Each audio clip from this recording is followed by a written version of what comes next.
too. And by the way, his manner of death convinces me that his philosophy was crap. I confess I have biases. I look at not only the philosophy of a philosopher, but the kind of life that the philosopher led. And that's another reason I love Hegel. I think Hegel was a family man. Granted, his first son he had with his landlady, but once he did marry, he did adopt his son, and they did raise him, and he loved him, even though he had problems. It looks to me like it was fetal alcohol, actually, was the problem. They were a drinking bunch, at that time, landlady included, I guess. But they did raise him, adopt him, raise him, and he had other children. His wife apparently was happy with him. He was a good family person, a good community member. So Hegel really impresses me. Hegel or Kierkegaard, on the other hand, did such outrageously dumb things.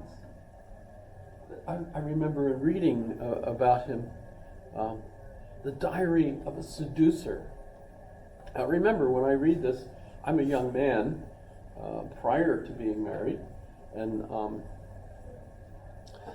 The Diary of a Seducer, it's about a young man that decides he's going to have a young woman fall in love with him, and he goes through a very scientific process of gradually getting her interested in him. First meeting, he just kind of is behind a friend who's standing in the doorway, and he's in the back, and he's just kind of nonchalantly standing there. And he doesn't want to have more influence, because he just wants to stimulate her interest, and the next time a little bit more, and the next time a little more, and eventually, of course, through this really short story, he ends up having her completely fall heads over heels, heels over head, whatever that expression is. She falls in love with him, and he encourages her to elope with him by coming out of her house late at night to a cab that's arranged, a horse and buggy kind of cab, who picks her up and drives her off to a park where she's waiting for him to join her, and they'll ride off and get elope and everything. And he doesn't go. He leaves her sitting there all night. Well, he accomplished what he wanted to do. He wanted to scientifically get her to fall in love with him to the point where she would do that. And that was the end of it. He was no longer interested. The ending infuriated me. I was like, how could you do that? That's just totally pissed me off, right? Because the goal isn't to actually have that psychological persuasion. It's actually to fall in love with someone, get married, and have a great life with that person. You don't have that kind of a goal just to see if you could do this. That was just really rude, and I didn't like him at all. And that was perhaps a real life story, because he was engaged to Regine Olsen, and he was planning on becoming a Lutheran minister and marrying her. And at a certain point, he decided in his thinking about that, really like 2 years or so later, that he would not make a good husband, he would not make a good pastor, and so he basically canceled the wedding, which was supposed to be like 2 weeks, and he canceled the whole thing. And of course, she was totally furious, and yet at the same time, she was in love with him. But since he did that to her, within 2 years, she fell in love with someone else and got married. And he was upset. He thought, how could she have been in love with me if she fell in love with this other guy and got married to him? So of course that pisses me off with him. The whole whole personality of his. Well, it also turns out that in retrospect, because we didn't have bipolar, the whole concept of bipolarity didn't exist then, but today, and I would reference a psychiatrist named Kay Redfield Jamison.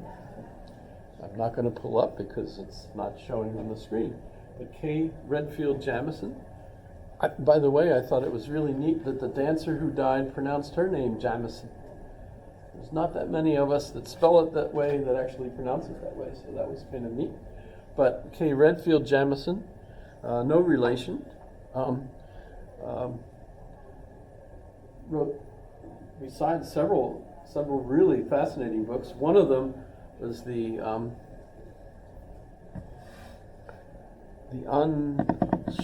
I do have to pull her up. Unquiet Life. Thank you. The Unquiet Life. It's Unquiet Mind. That's an autobiography of her life and discovering that she had bipolarity, and how she was saved by her fellow PhD students. And I especially enjoyed that, out, in the middle of the night on the parking lot, going crazy, and the fellow PhD student there with her trying to help her, and the campus police showing up and asking, what's going on here? It's okay. It's not anything strange, etc. And explaining all of that, but needing to get her into treatment and save her life was an important part of that. Today, of course, she's a spokesperson for all kinds of issues of this. One of her other books is Suicide, Darkness Falls Fast. Darkness Falls Fast. Are you still looking at her page? Yeah. Darkness Falls Fast, I think.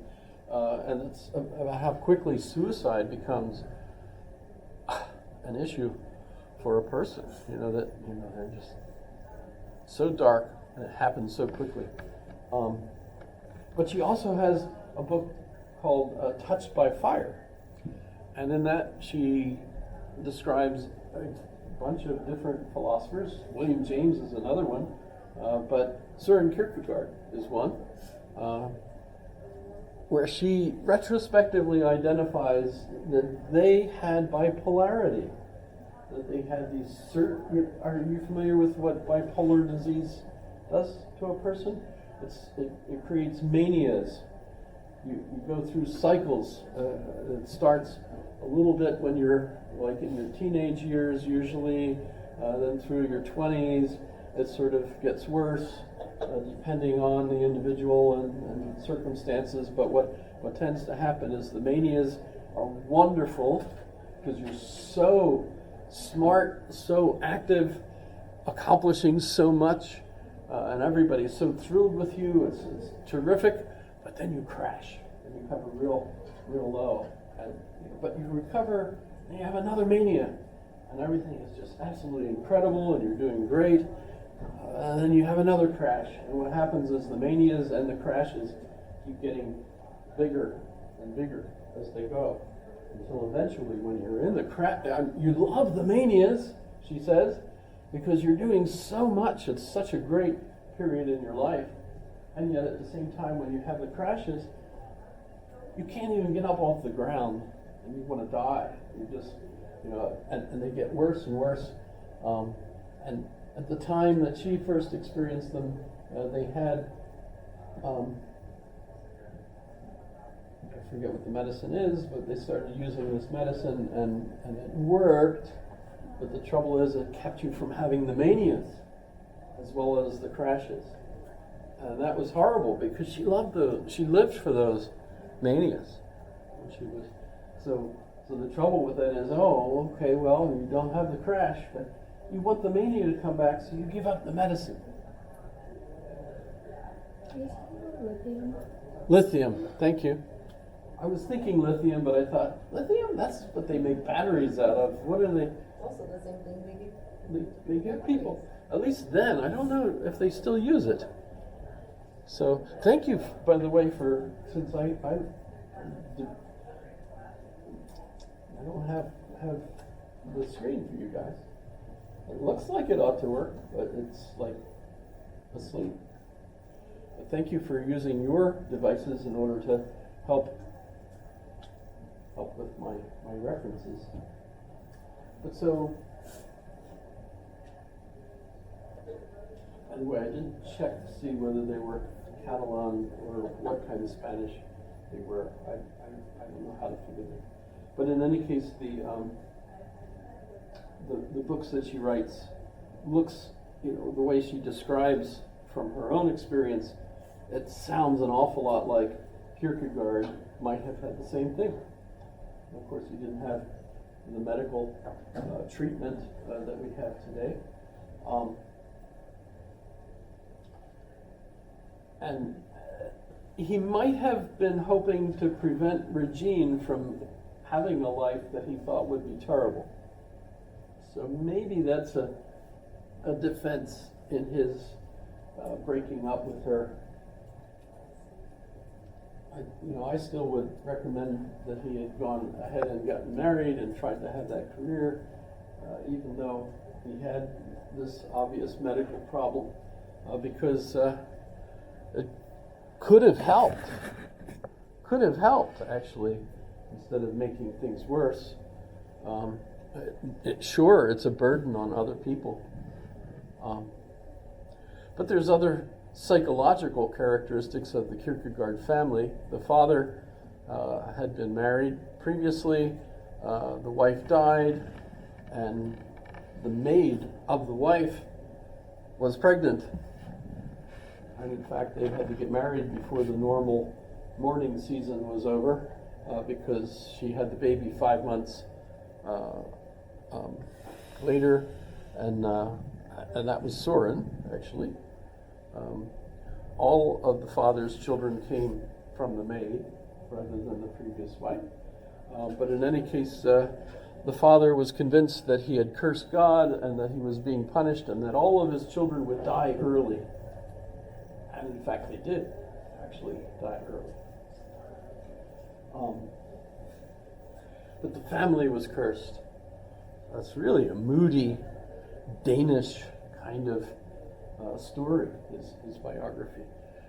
And studying philosophy as well as theology, he became familiar with Hegel's philosophy because it was the philosophy of the day. All the universities, at least in Denmark and Germany, were immersed in Hegel and thinking about Hegel's answers to things. And in fact, Kierkegaard eventually would go to Berlin to study. He was only there for about 6 months. And the thing I remember most about his staying in Berlin was he was pissed off that there was no place to go pee in the city. It's one of those cities that didn't have places for tourists and visitors to go to the bathroom except in their hotel or in the different things like the museum and so on. But they didn't have, kind of like Anchorage actually, in a way. It's just true, isn't it? We don't have even porta parties any place, as far as we know. Well, if you've ever been, I was in the military. I was stationed here at Fort Richardson at the time, and I remember the deployments where we would, took the whole unit up by bus and stopped at the Igloo on the Parks Highway. Well, the gas station behind it had the rest facilities, and the one was for women and one was for men. They were not heated. They were just the typical outhouse kind of thing. And I remember when I went in and looked and saw like a yellow volcano around the toilet. And at the same time that I was seeing that and horrified, boy, thank goodness I'm not needing to sit, right? I heard one of my fellow sergeants in, the female latrine, because because she would have needed to sit in, she would have needed to have sit in, however that construction would have worked. And obviously she took one look, and I immediately imagined it's the same yellow volcano. Horrible. Sorry. I did live in Berlin for 3 years, and it was a very gray, colorless. During the spring, they had lots of flowers, although my wife was allergic to them for some reason. But the overall mood of Berlin was really kind of murky, not just because, of course, it was still the wall, at the time, the Soviets, who were our allies, nonetheless didn't like having a free city in the middle of their occupation of Eastern Germany. But I could just imagine poor Kierkegaard trying to go and visit different places and things, but being unable to go to the bathroom anytime easily. So it was funny. That was funny. By the way, that was in a biography of Kierkegaard by Garth, if I remember the name correct.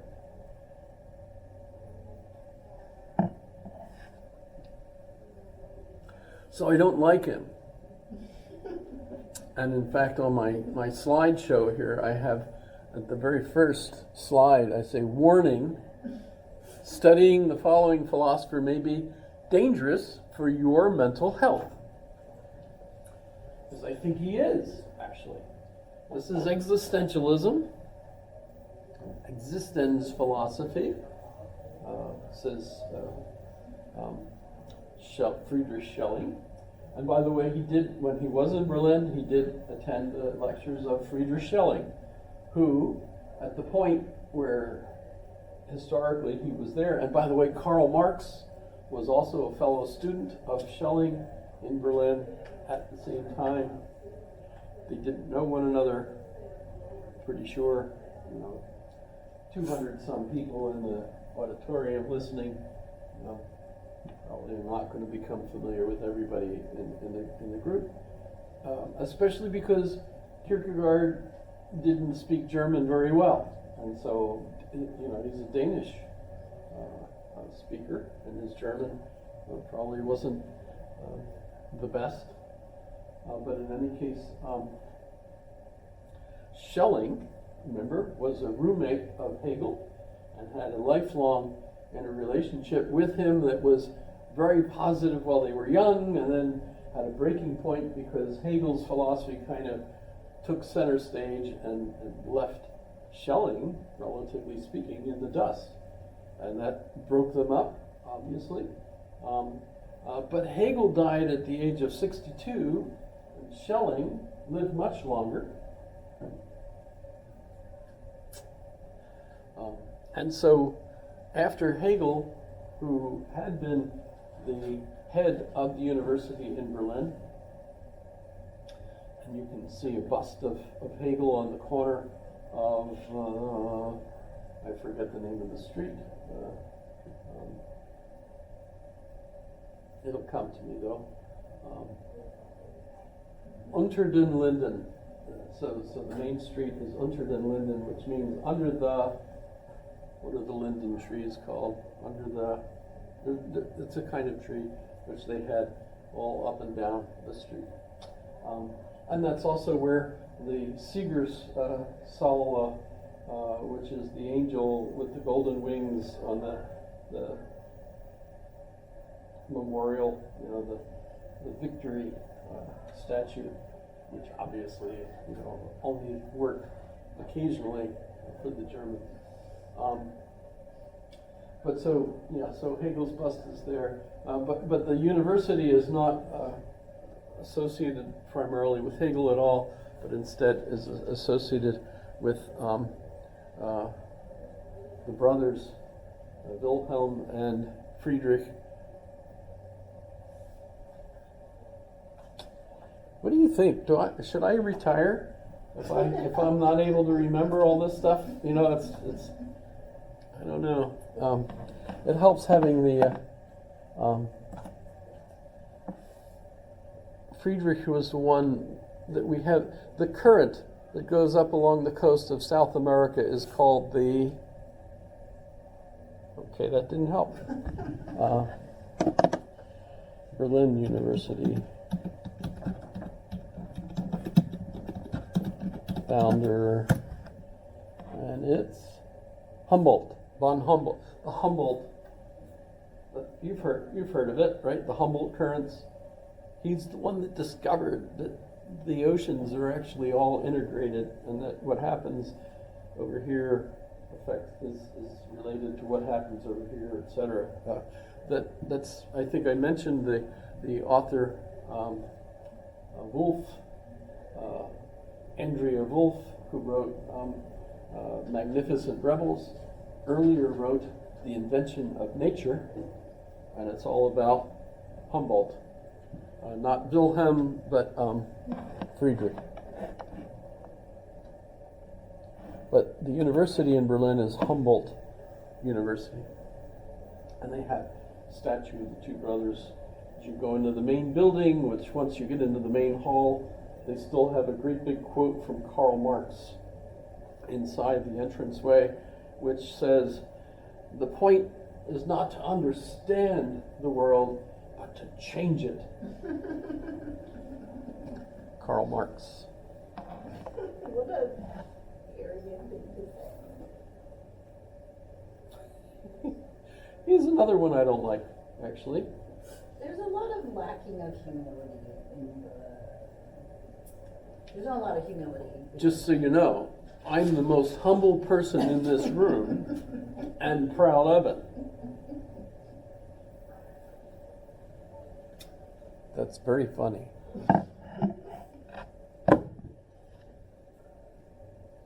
So, Kierkegaard doesn't like Berlin. He was there for only a short period of time. And he rebels against Hegel's philosophy. And I've mentioned how that was kind of the European thing. Here's Hegel with this great philosophy. And of course, there were tons of people, more people actually, were followers of Hegel than were not. But those that, of course, are not the ones that follow him, especially that closely, are the ones that we think of as significant for some reason. Instead of just staying mainstream, you've got Kierkegaard, who totally focuses on the self. And the self, for Hegel, is this dialectical interrelationship between others. I am as I see others see me. I'm totally dependent on my significant others for my sense of self-worth and my identity and so on. Apart from all of those connections, how prisoners of war in confinement, solitary confinement, last for years and come out of there and still have an ounce of sanity. Absolutely amazing to me. Heroes, right, that can do that. Maybe not necessarily great presidents, should they get elected, but nonetheless, it's certainly amazing. Why could it not be both at the same time? Like, why could Hegel not be right, but also Kierkegaard be right? In the sense that Kierkegaard feels like everything's happening inside of him, and Hegel's thinking that everything's happening outside of him. But why are they not just mirrors of each other? Well, Hegel doesn't say it's outside of me. The inside is part of this outside. Because I'm hearing him saying, like, the inside is influenced by the outside more than the outside is influenced by the inside. I don't know that Hegel felt like there was a dominant, inside outside, but instead everybody is in this dialectical interrelationship, not only with other people, but also with themselves. Because remember, the nature of self-consciousness is that you have this self that you are aware of. Where does that come from? Well, that comes from my name, what people call me, what people say about me, and my own goals in trying to be something, right? I set my own goals, although my goals are coming from, what do I learn could be my goals? from my society.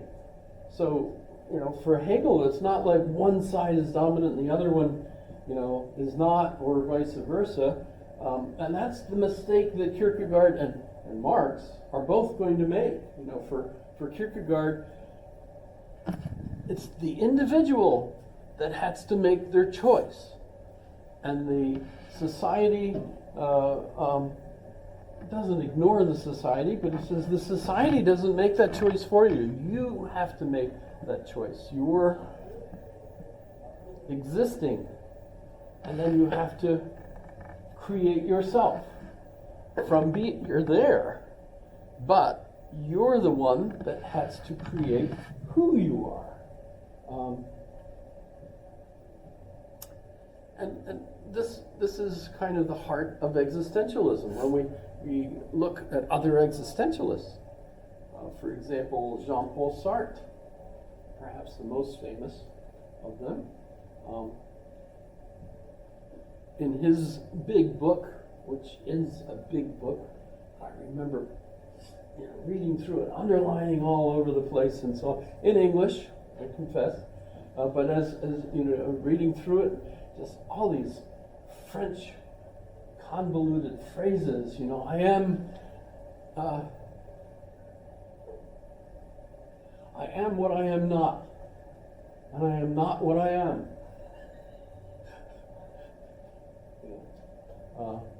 What on earth what does that mean? I am what I am not, and I am not what I am.